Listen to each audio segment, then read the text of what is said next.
welcome. I'm E.G. Marshall. Welcome to the fear you can hear.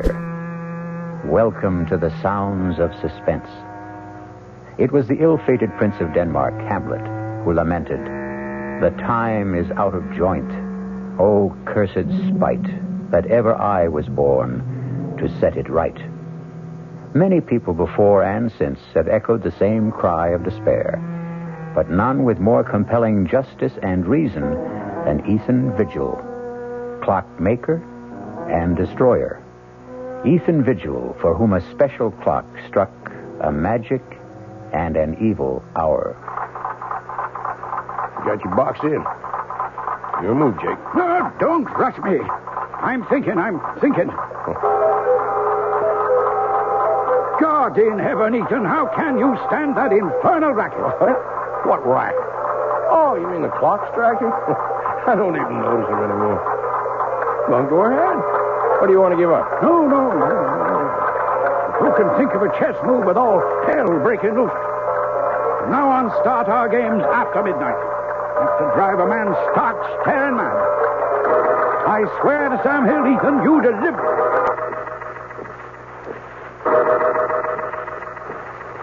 The only two living things left in the room at that terrifying moment, as time stood still, were myself and that damnable machine.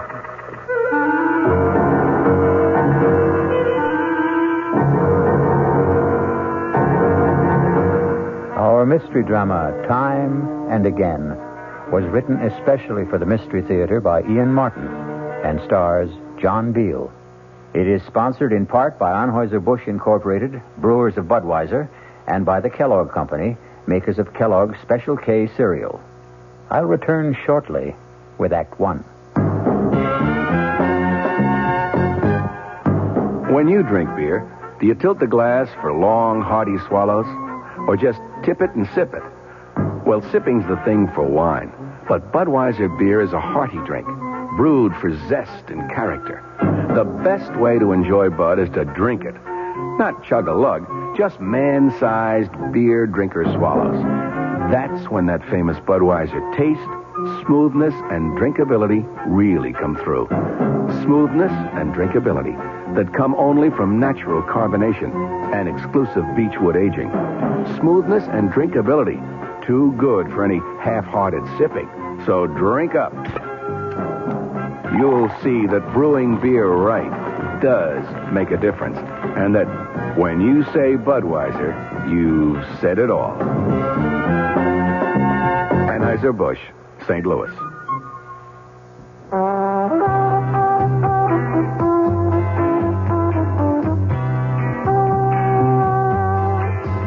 No matter what you're saving for, that's what Suburban Savings for Suburban. Suburban Savings offers you a regular savings account with flexibility. You can add any amount to your account whenever you wish. Withdraw whenever you want. Suburban Savings pays a 5.25% annual interest rate on regular savings paid quarterly, which earns an annual effective yield of 5.47%. Interest is compounded continuously from day of deposit to day of withdrawal, as long as $50 is maintained in the account to the end of the quarter. Come into Suburban Savings and open an account with flexibility. Our regular savings account in New Jersey at Bayonne, Edgewater, Elmwood Park, Emerson, Hackettstown, Morris Plains, Nutley, Paramus, and Sparta.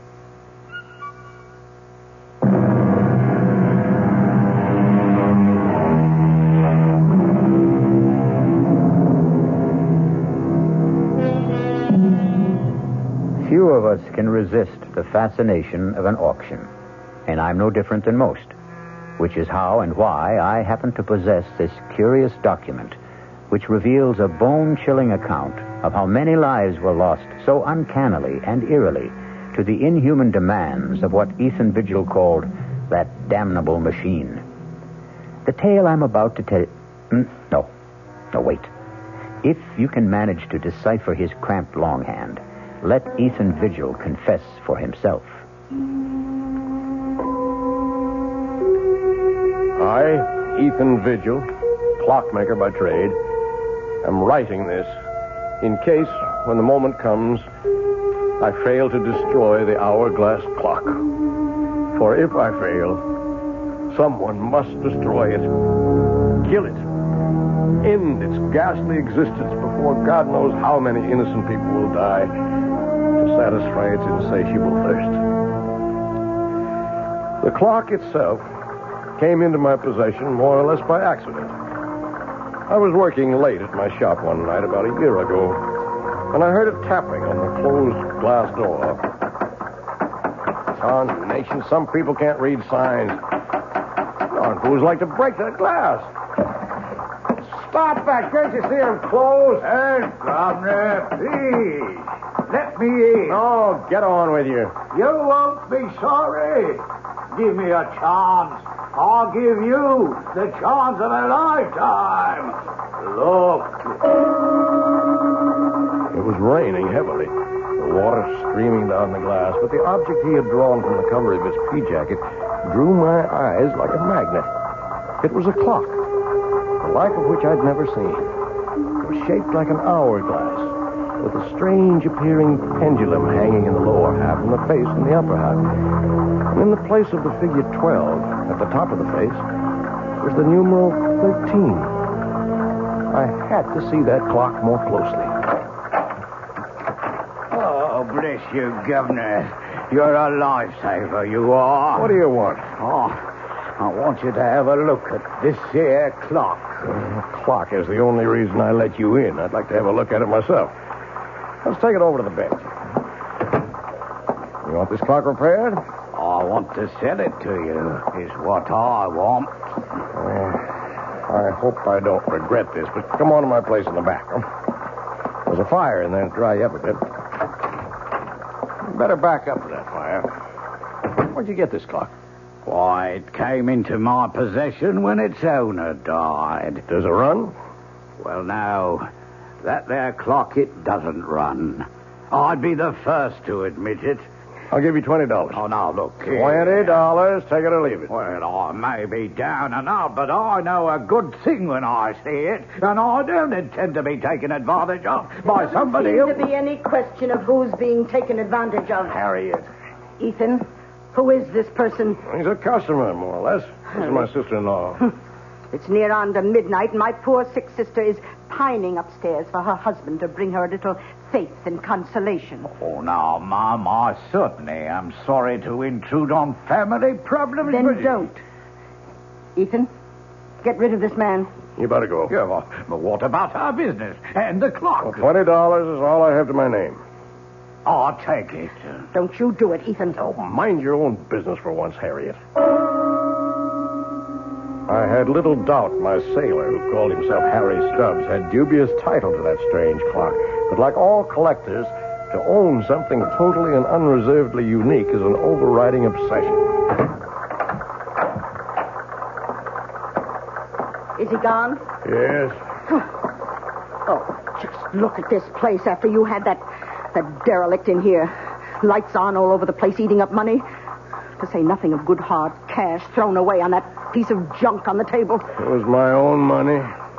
What own money? Oh, you and Henrietta wouldn't even have a roof over your heads, let alone a piece of business if it weren't for me. Oh, no, it's my money that keeps you going, and don't you forget it.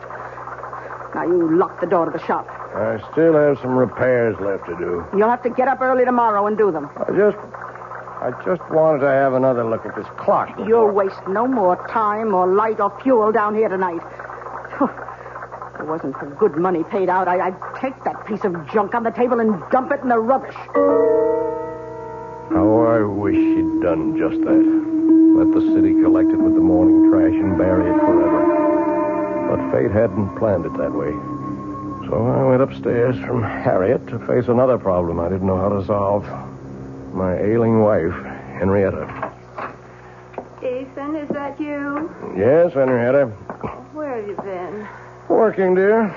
Are you hurting? Oh, when don't I hurt? I know. How's your back? It isn't my back. It's my stomach, Ethan. I'm scared. I've been afraid to think of it, but I know Harriet's sure I've got... Hush, no, none of that. You just get off to sleep. That's what you need. You just don't know how it is to be suffering every blessed minute of every day. As I slipped under the covers and lay wide awake beside Henrietta, snoring away, my mind went back to the strange clock on the table downstairs. The intriguing mystery of a mechanism I had never even imagined in 40 years of clockmaking. And the enigma of why 13 replaced the numeral 12 on the face.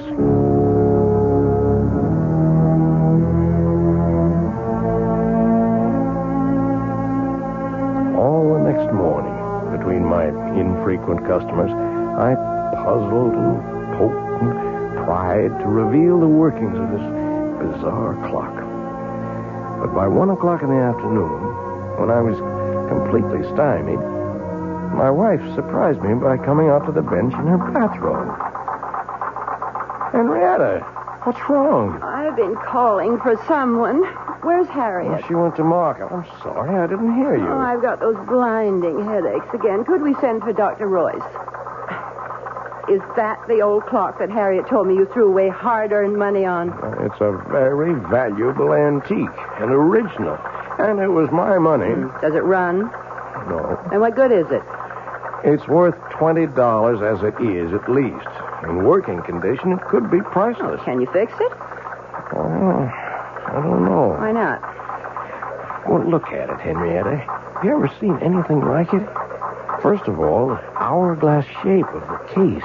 What's inside? Well, that's the problem. Except for the 2 round glass windows. And they're not even glass. I don't know what they are. What window? Well, the one for the clock face in the upper cup, if you want to call it that, and the one in the lower inverted cup, where you can see what looks like a pendulum. Oh, can't you shake it and get that to swing? That doesn't seem to be the way it's activated. It's quite stationary. Funny lopsided shape. Maybe it melted or something. Can't you get into the works? Well, only through this lid on the top. Now, look. There's all you can see of the works. Very old. Wooden gears, wooden pinions, wooden axles. No way to lift it out. I can't even get my hand in there to try. Let me. It's so silly. There must be some way to... Ow! What is it? Look what your silly old clock has done. What's the matter? My finger is bleeding. It felt like something bit me. Oh, come on, let me see. Why, it's just a scratch. Scarcely drew blood. Just the same, I'm not taking any chances with that dirty old clock. I could end up with blood poisoning. I'm going to run this underwater. Now, you get me a bandage and some disinfectant. Right with you. I was suddenly aware that the clock was running. And its beat was the sound of the human heart. But Ethan didn't follow his wife right away, because suddenly he had become conscious that the dead clock had come to life, that it had started to record time again, and that the sound of its beat was very different from all other clocks. It was a sound akin, if not completely similar, to the beat of the human heart. I shall return shortly with Act 2. And now another tale of the ball and chain. At Kellogg's Special K presents the good, the bad, and the heavy. Why is that cowboy wearing a ball and chain? Because carrying around extra pounds can be just like carrying around a ball and chain. How symbolic. What will it be, senor? Give me the Special K breakfast. Here you go. For a Special K, it's milk, orange juice, and coffee. Say, don't I know you from someplace? You probably don't recognize me with my ball and chain. I used to be 10 pounds lighter, but I'm getting back that way by exercising and eating smart at every meal, starting with this here Special K breakfast. What's so special? It's less than 240 calories, 99% fat-free, and delicious. It's going to help me get rid of this here ball and chain. I bet your horse will be glad to hear that. another ball and chain. Fight but gust. Your happy ending could begin with the Kellogg's Special K breakfast. That's Kellogg's Special K. That's right. Good night. This is WOR New York, your Mystery Theater station.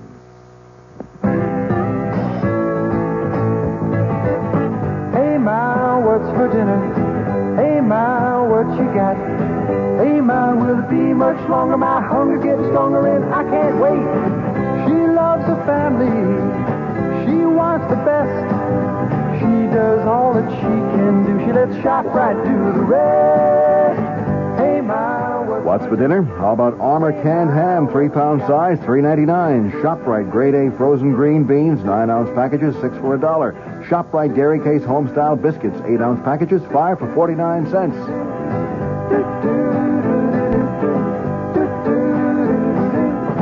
She loves the family. She wants the best. She does all that she can do. She lets ShopRite do the rest. Hey, Ma, what's for dinner? ShopRite has the answer.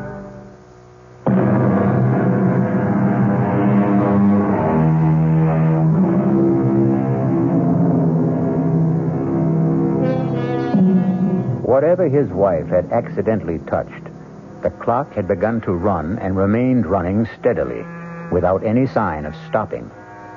Ethan checked that Henrietta's wound was little more than a surface scratch, and returned to observe... But let him tell his own story for himself, as he wrote it in his confession.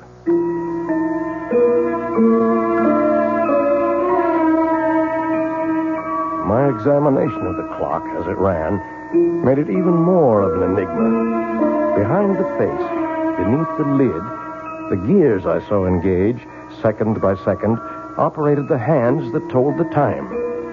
What motivated them was obvious, the strange mass that I had supposed a pendulum weight, but which now, quite clearly, was a diaphragm or pump, opening and closing to create energy, in a motion like a human fist, or... Yes, suddenly I knew why the irregular shape was familiar, like the human heart. But what in turn motivated that, or fueled it, was the ultimate mystery. Everything about this clock was different, exotic, strange. Even its chime for the hours, plangent, plaintive, almost the sound of a human voice. I watched it irresistibly all day, all during the night, while I waited for Dr. Jacob Royce to come and examine my wife. Even while I waited for the result of that examination. What the devil are you doing out here, Ethan? I'm sorry, Jake. Just observing this clock. It's got me mesmerized. How's Henrietta? Oh, what am I going to tell you, Ethan? Same thing as usual. Yep. Not a trace of any physiological problem. Never is. Oh, there's a name for it if it's of any help. Chronic inadequate. Someone who just can't handle the simple process of life and has to make excuses for it. I'd better go up to her. Oh, there's no need. I gave her a sedative. Won't hurt her, but it might do you some good. Come on now. Let's play chess. If I set us up out here, all right? With all those clocks rattling away? I want to keep my eye on this baby here. If you can't sit up with one sick friend, you gotta sit up with another. And for the next 10 or 15 minutes, I did forget the clock that was to haunt the rest of my days. Inexorably, as we concentrated on the chessboard, all of the clocks ticked on towards 12 o'clock. And the moment when the explanation of that substitute number 13 was about to be made by the clock itself. Don't think much of your king's pawn variation, Jake. Got you boxed in. Your move. Don't rush me. I'm thinking. Good Lord, Ethan. How can you stand that infernal racket? Huh? What racket? Oh, you mean the clock striking? I don't even notice them anymore. Huh? Go ahead. What do you want to give up? No. But who can think of a chess move with all hell breaking loose? From now on, we start our games after midnight. Enough to drive a man stark, staring mad. I swear to Sam Hill, Ethan, you deliver. After the 12th stroke of the hourglass clock's chime, there was no sound but the beat of the clock and my own heart. Everything else had stopped dead. My friend's mouth was frozen in the act of speaking. His hand poised over a chessman as though cast in bronze. Outside, like the old child's game, people had turned to statues. A car backing into a parking space was stopped in its tracks. The very raindrops hung motionless in the air like a spangled curtain. For everyone else in the world, save only me and that damnable clock, time was standing still.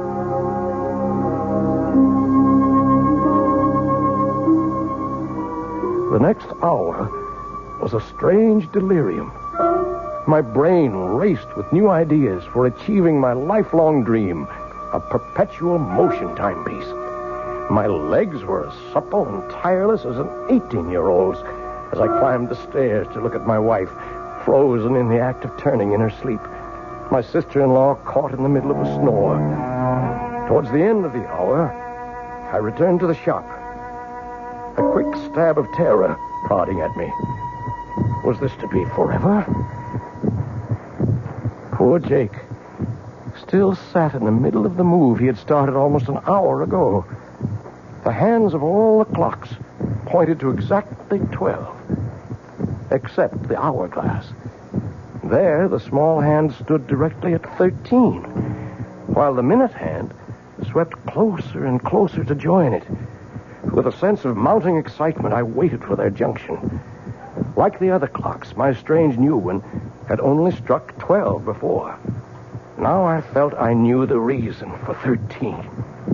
The extra magic hour of precious time that twice a day it offered to its owner. With bated breath, I waited for the proof. The missing chime. And then it came. Directly set us up here tonight to get me off my game. I concede. Don't you want some more time to think it over? Oh, it wouldn't matter if you gave me an hour to consider it. Tonight I'm too bushed to think. It's 1 minute after 12. We've only been at the game 10 minutes or so, and I feel as if I've been here for 70. Is it really only 10 minutes? You're the clockmaker, Ethan. Look all around you at your little markers. Yes, you're right. So it's true. You feeling all right? Never better. Why? You look a little strange for a minute. Matter of fact, Ethan, I've been meaning to mention it. I'd like to have you drop around to the office someday soon. What for? Well, you're not as young as you were, you know. And you've been pushing yourself pretty hard lately. Want to make a date now? No, I'll call you. No, don't forget. Now, there's something I wish all my patients were as healthy as. 20 years since I started that old avocado tree in the window. And like Topsy, it just grew. Don't you believe it? Oh, that took a lot of tender, loving care. Watered just right, pinching it back, bringing it along to grow up right. Just like the child. I love that old tree. Well, listen, man's got to have something to love. Yeah, I reckon. Oh, you don't think there's anything really wrong with Henny, do you? No, I don't. Just another of her eternal spells. Well, night, old friend. Rain stopped. Good night, Jake.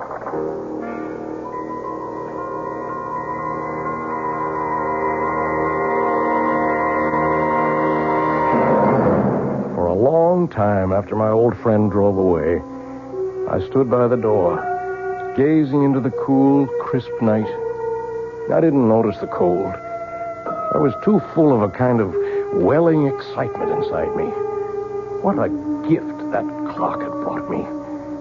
The dreams were building like castles in my head. Why, I was richer and more powerful than a king. Well, now I knew, no matter what, that for 2 blessed hours every day, from now on, I was a free man. And the last thing I heard that night, as my head hit the pillow, was the triumphant beat of the clock sounding in my inner ear. Or was it the sound of my own heart?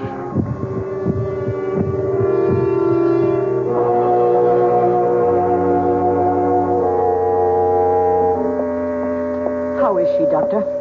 I don't know, Harriet.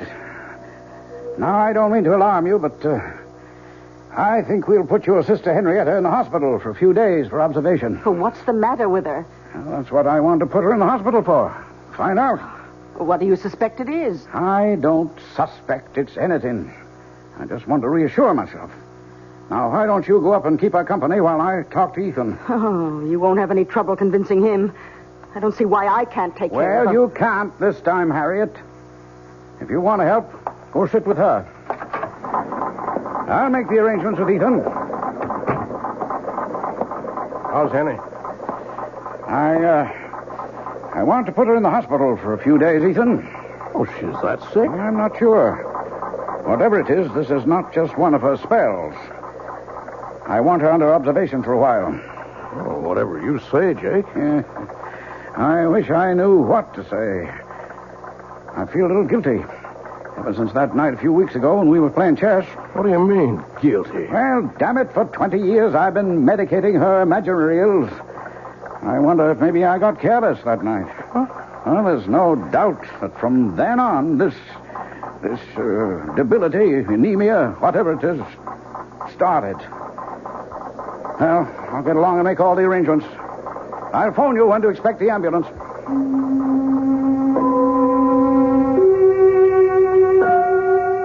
I had my own guilt nagging at me. In the month since I'd discovered the secret of the clock, I'd thought of pretty nearly nothing else. I waited as eager as a child for those 2 stolen hours every day. Not only for the relief from Harriet's nagging and poor Henrietta's everlasting complaints, but for the lift, the joy, the youth and vigor that they brought me. For I'd gone one better than Ponce de Leon. For part of a day, anyway. I had found the fountain of youth. But a wave of shocks was about to jolt me back to reality. The first was Henny's being taken to the hospital. The second was the morning the clock stopped.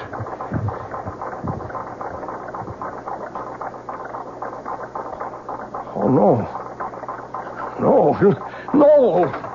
What is it? No, Ethan. You can't stop. What is it, Ethan? What's wrong? The clock, it stopped. Oh, is that all? I've got to get it started. Oh, you shake it like that, it'll end up in pieces. Good riddance. I told you it was a waste of money. Get out of here. How dare you talk to me like get that? out! Oh, I certainly will. Nobody's going to talk to me like that, particularly not you. I was frantic. My golden hours of solitude gone. My extra gift of precious time and the rebirth of youth. I couldn't let them go. There must be some way to bring them back. Start that damned intricate mechanism again. Clock was dead. Its lifeblood somehow drained. Blood. But that's what started it in the first place. Maybe... Oh, damnation. I'll let it ring. I've got to find something to... Oh, all right. Hello? Ethan, it's Jake. Oh, Jake. Look, I don't want to talk now. Oh, then you've heard. Heard what? About Henrietta? Oh, she's not... I just got back to my office and got a message from the hospital. I'm afraid she's passed away. Oh, are you sure? Well, I'm on my way to the hospital now, just on the outside chance. Better meet me there. I'm on my way.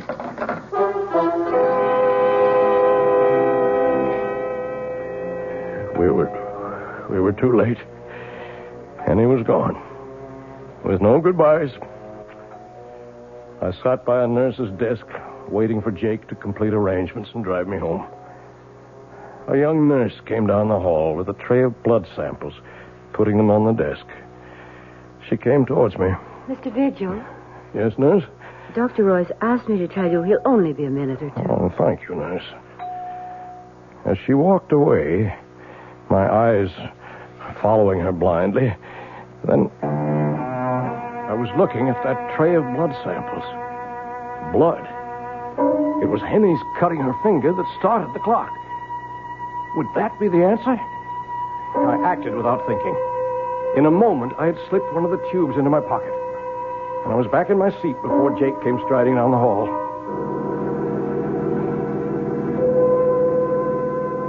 I was back in the shop at last, alone. With shaking fingers, I lifted the lid, exposing the brain, or whatever it was, of the clock. Uncapping the tube, I poured in the blood. I looked at the dial. The hands were spinning around to the proper time. And then the clock was alive again. Its heart was beating.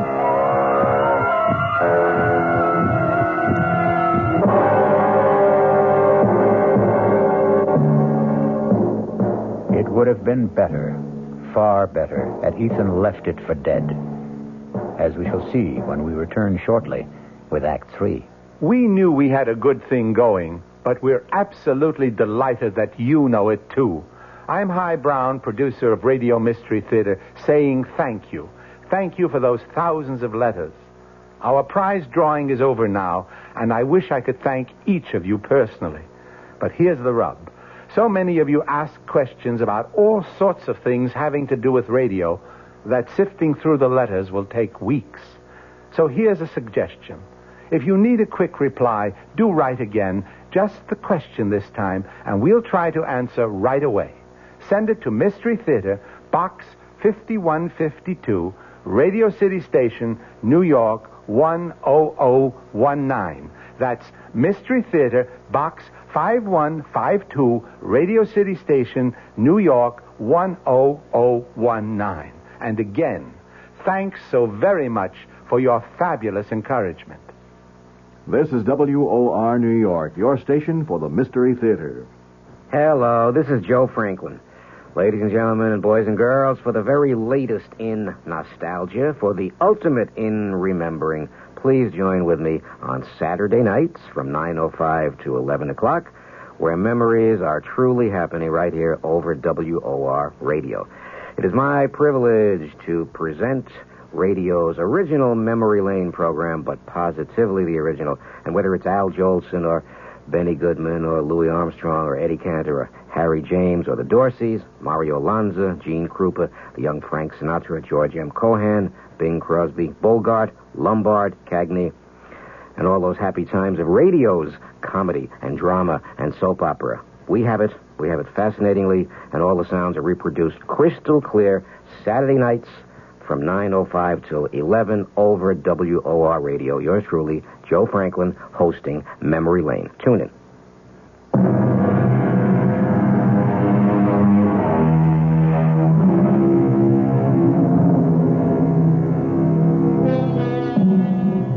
Which of us could resist the temptation of perpetual youth? Or short of that, any extension of life? 2 extra hours a day is 730 a year, almost exactly an extra month. In a lifetime, 6 whole more years. But what Ethan Vigil forgot is that for every action, there is a reaction. For every gift, a recompense.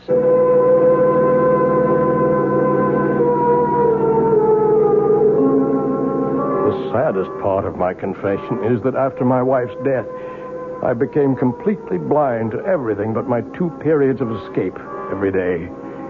More and more, my sister-in-law, Harriet, took over the ordinary part of life, transforming my beloved clock shop into a nightmare against which I preferred to close my eyes. Ethan? What, Harriet? Would you mind helping me dress this window, please? Well, what's the matter with it as it is? If you just get away from that bench of yours for a moment and come here, perhaps I can show you. All right, Harriet. You know how I'm branching out now that I'm the active partner in the store. Oh, Igor and Jim Cracks. Well, you might know you'd lag a mile behind the times. This is novelty jewelry, and to sell it, we must display it. Cheap claptrap. Now, first off, I want you to get this cheap, silly rubber plant out of the window. Rubber plant? That's my avocado tree that I grew with my own hands. Well, whatever it is, it takes up the whole window. I want it out of here. No, sir, not my tree. It needs the sunshine it gets. But what use is it? Does everything have to have a function? It's beautiful. It's balm to my soul. That's enough reason for its existence. Besides, it don't cost nothing, so you leave it alone. Oh, very well. but I must have somewhere to display my costume jewelry. Oh, let's move that ugly old hourglass clock somewhere else. Why does it have to be right beside your bench where every customer comes... Harriet, I'm warning you. You leave that clock where it is. Don't you ever dare lay a hand on it, you hear me? Oh, my, aren't we touchy? Well, just let me remind you of something, Ethan. With Henrietta gone, her share goes to me, so I am 2/3 of this store. I can have it any way I want to. Over my dead body.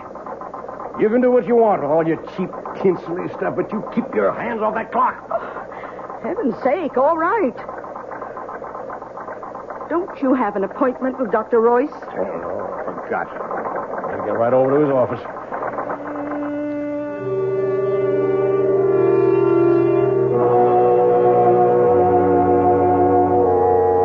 Okay, Ethan, you can put your shirt back on. I'm all finished examining you. Oh, what's the verdict?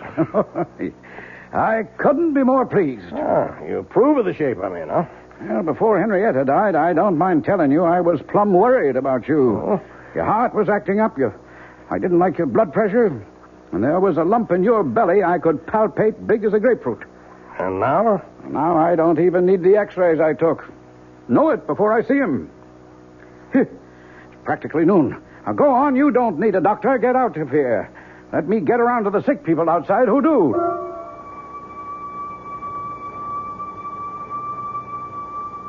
As I went into the outer office, I glanced at the electric clock on the wall. The hands clocked to noon as I did so, and I was looking at a, by now, familiar scene. The nurse who had risen to escort the next patient in was suddenly transfixed, halfway up from her chair. A child about to scream remained with face contorted, the scream not yet uttered. A thought crossed my mind. It was a month since I had fed the clock that first transfusion. I went into Jake's small lab, opened the refrigerator, I helped myself to a blood sample, and left.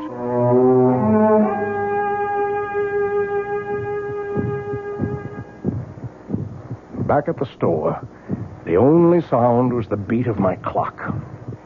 It seemed a little labored to me, but for the moment I was too furious to see what Harriet had been at since I left.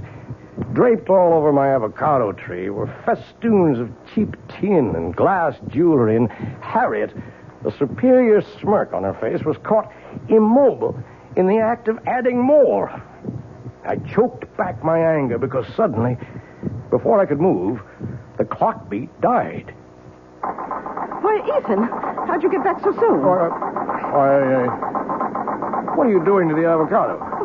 Well, since I can't take it out of the window, I thought I'd just use it as a display tree. You leave that alone. As long as it's there, no one moves that or touches it, except me. You understand that? Well, you certainly don't have to be so abusive. Get away. Get out of here. Leave me alone. Oh, when you're in a mood like this, I'm glad to. I'm sorry to tell you that your precious clock seems to be out of order again. I hope this time it's broken for good. Good riddance. Poor old tree. But first, some special oil for the magic lamp. Please, God, you'll still run again.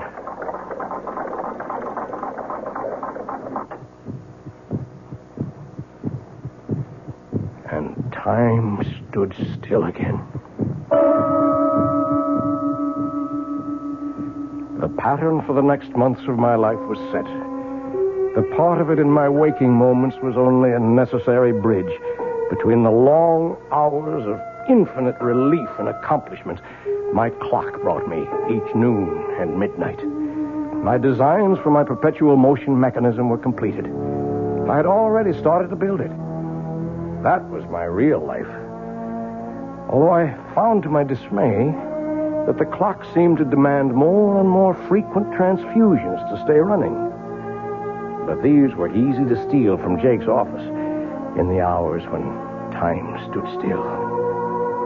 Then once again, events caught up with me. Oh, Jake, just a moment. What are you doing here this time of night? Well, the evening's young. I thought a chess game might get some things off my mind.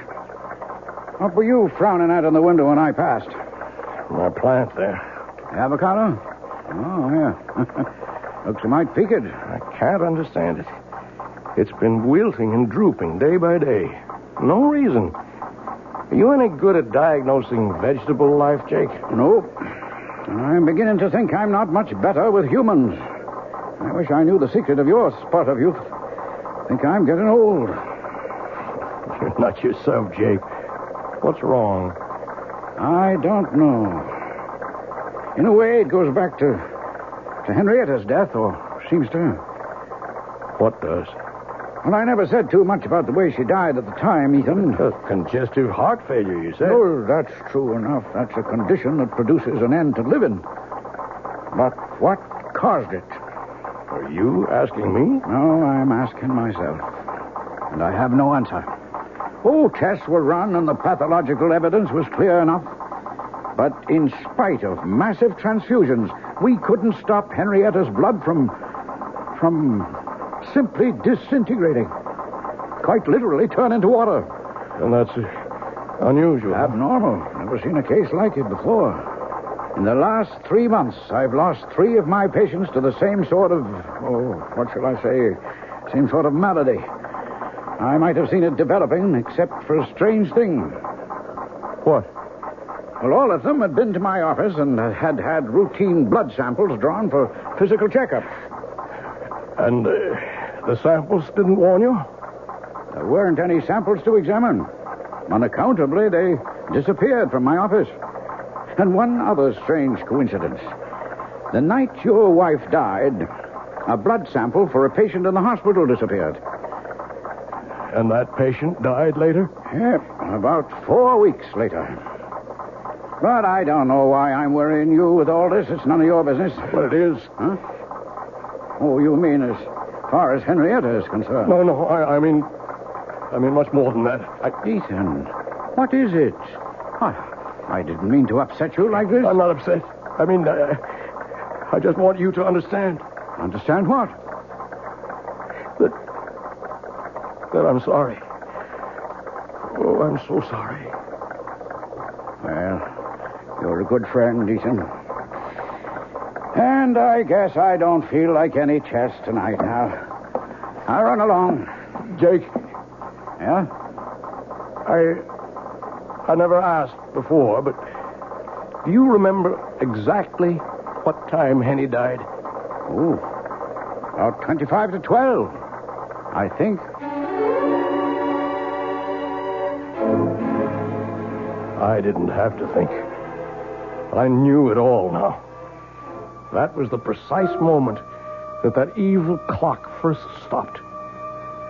So it was a monster, insatiable, that once having tasted blood, continued to suck on its victim till it had drained all life away.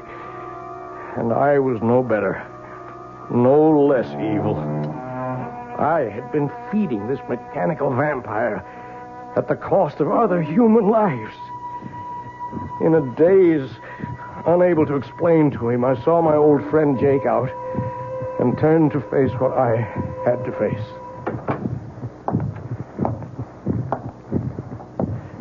The shop was dark as I walked to the clock. My ears were so attuned to it by now that I'd been aware that it had started to labor and needed a fresh transfusion.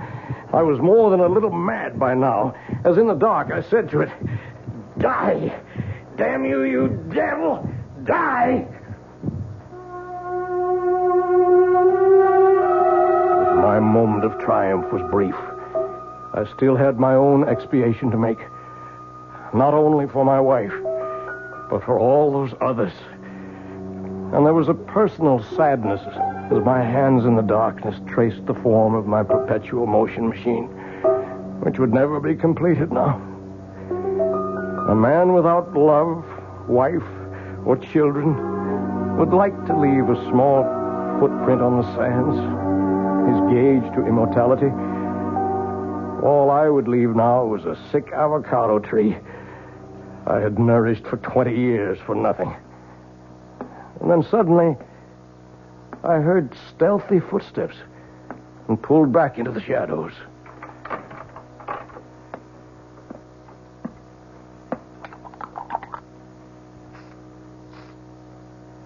Harriet. Oh, I thought you'd gone to bed. What are you doing to the plant? Oh, why, it's just some food to make Let me see.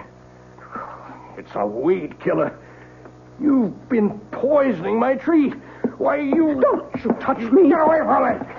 Get away. Look what you've done. I've cut my hand. It's your fault. But finally you've smashed up this ugly old clock for good. It's dead. Just as dead as your precious avocado tree is going to be. And don't think you can save it. I knew you'd never agree to take it out of the window, so I've been poisoning it for weeks. It's as good as dead right now. And so were you, Harriet. So were you. Her blood had started the damn thing again. But this was to be the last time. What is there left to say? I have to watch another human being die. Slowly, inexorably, unable to arrest the inevitable. And even though it is someone I despise, my guilt is in no way lessened.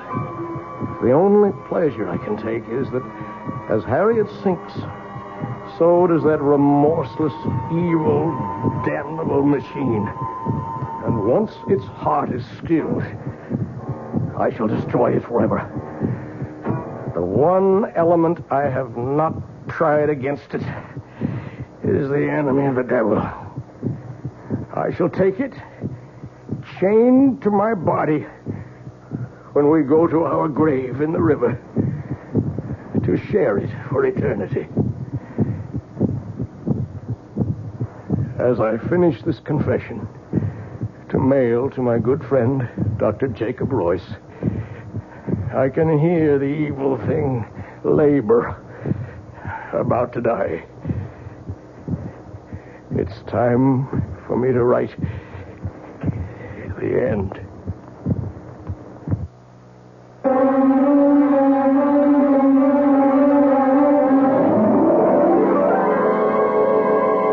So be warned, if you should by any chance come across a clock in a curio shop shaped like an hourglass with a dial that bears the number 13 instead of 12, shun it like the plague. I'll be back shortly.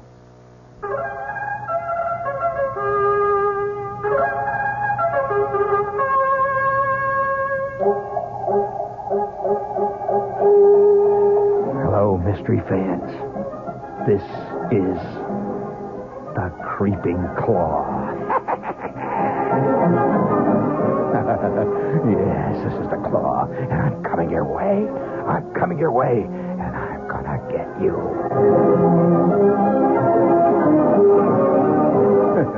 Oh, I'd love to play the lead in one of those mysteries. This is Gene Shepherd, gang, and I'm here to tell you that there's been a great time change here on WOR, and from here on in, I'm going to be heard every night. There's been all kinds of phone calls about it, so here's the answer. Every night at 9:15, Monday through Friday. Gene Shepherd, better known as the Creeping Claw. Good evening. I'm Patricia McCann. Dora McCann and I hope to have the pleasure of your company this week from 11:15 a.m. to 12, Monday through Friday. And let me tell you what we've got planned. Food prices have gone up again, so tomorrow we'll talk good, cheap food and how to make it taste. Then Tuesday, the day we've set aside for our ongoing nutrition series, our guest will be Diane Buckman, and she'll tell you how to use herbs to make everything from your own cosmetics and perfume to a natural tranquilizer. Then on Wednesday, we're going to get tough. Our guest will be Ralph Sharrell, a lawyer, a consumer, and a complainer, and he wants to tell us all how to get satisfaction from Ma Bell, Con Ed, and the local TV repairman. Thursday, Dora McCann interviews a lady who does a lot of ad-libbing in the kitchen, who doesn't think you should be uptight about a lot of the old rules and regulations. Her name is Glenn Andrews. She's author of Impromptu Cooking. And then last but not least, on Friday, you'll hear Muhammad Salam, who'll talk about his Middle Eastern restaurant, the Tripoli restaurant here in New York, one of the best. Have we got a date? Monday through Friday, the McCann program right here on WOR.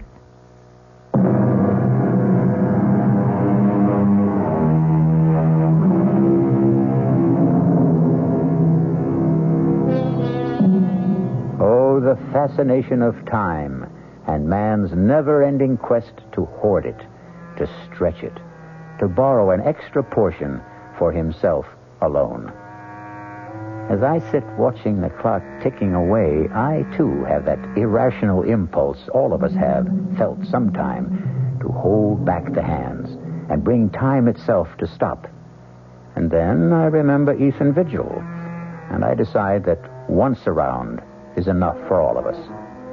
Our cast included John Beale, Grace Matthews, Bryna Rayburn, and Ian Martin. The entire production was under the direction of Hyman Brown. And now, a preview of our next tale. Deeply, hopelessly, irrevocably in love. Now, my boy, I've been a publisher a long time. I've talked to dozens of authors. They all fall in love with characters they've created. It happens all the time. She didn't exist before you created her, did she? She exists now. Good heavens, man. She came out of your mind. She has no life except the one you gave her. Maybe she did come out of my mind, but now she's got a life of her own. Well, in a manner of speaking, of course she has. And I want to prolong that life, Stephen. I predict great success for Clarissa. And for you. You and Clarissa are one, you might say. No, we are not one. We must never be one. I want her dead.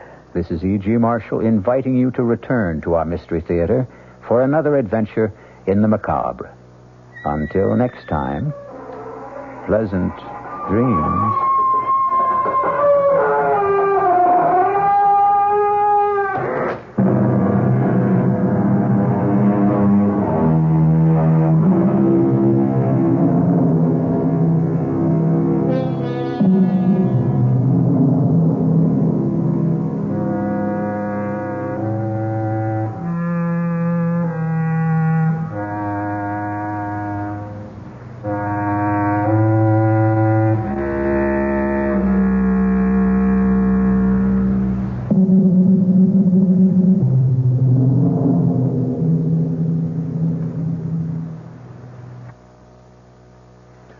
WOR Mystery Theater was brought to you by ShopRite Supermarkets, where you get a lot more for a little less, and by Suburban Savings, with offices throughout North Jersey.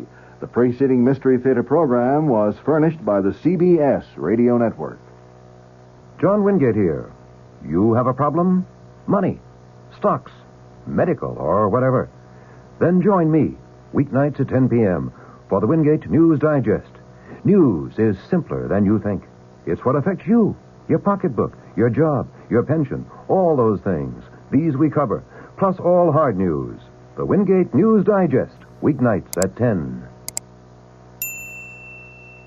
Be sure you join us again tomorrow for the Mystery Theater, right after the Fulton Lewis News Commentary, Monday through Friday, here on WOR.